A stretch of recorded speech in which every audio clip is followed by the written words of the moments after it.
मैं देख रहा था टीवी पे तो 150 साल जो वंदे मातरम के हुए हैं उसके ऊपर डिस्कशन है, जबकि डिस्कशन दो चीजों पे बहुत ज्यादा जरूरी है कि रुपया 90 रुपए से डॉलर के अगेंस्ट 90 से नीचे चला जा रहा है। एक उस पे चर्चा जरूरी है और दूसरी चर्चा इंडिगो वाले मामले पे जरूरी है। जबकि चर्चा हो रही है कि 1937 में एक कमेटी बनी थी। 1937 की कमेटी ने 2 स्टेंजा लिए थे। 1937 की कमेटी में जवाहरलाल नेहरू भी थे, पटेल भी थे, सुभाष चंद्र बोस भी थे, मौलाना आजाद भी थे, और वो गए थे रविन्द्रनाथ टैगोर के पास। और टैगोर ने सुझाया था कि विवाद बढ़ सकता है क्योंकि उसके अगले जो स्टेंजा हैं वो थोड़े से इस तरह के हैं कि उसमें माँ दुर्गा को प्रतिरूपित किया गया है और खास करके उसकी जो लैंग्वेज है वो बड़ी हिंसक है, जबकि हम यहाँ हमारे देश की स्तुति कर रहे हैं, वंदना कर रहे हैं, और देश की वंदना 2 स्टेंजा में पूरी हो रही। तो रविन्द्रनाथ टैगोर ने सजेस्ट किया था कि आप 2 स्टेंजा को राष्ट्रगीत बनाइए, क्योंकि उन्हीं से पूछा जाना था, क्योंकि वंदे मातरम को सबसे पहले गाया भी उन्होंने ही था। तो उन्होंने, वो धर्म संकट में थे ही कि कुछ वर्ग देवी की स्तुति करना चाहते हैं, कुछ नहीं करना चाहते हैं। तो हम अभी राष्ट्रीय एकता की बात कर रहे हैं। हम चूंकि अंग्रेजों से लड़ रहे हैं तो हम आपस में ही लड़ने लगे तो अंग्रेज तो फिर यही चाहते हैं कि हम आपस में लड़ें, और वाकई में अगर हम अभी लड़ने लगे तो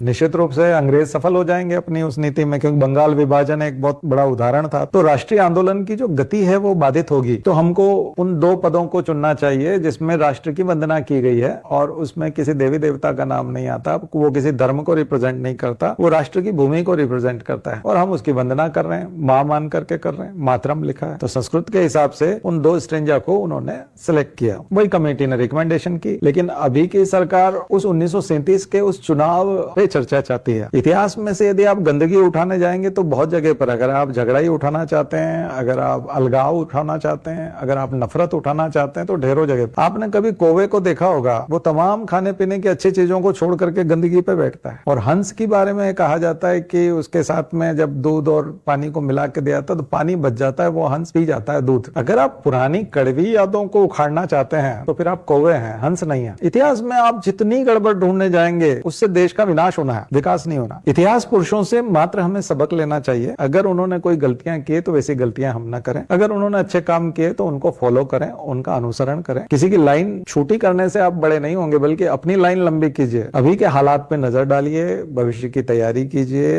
यही संभव है और यही श्रेयस्कर है।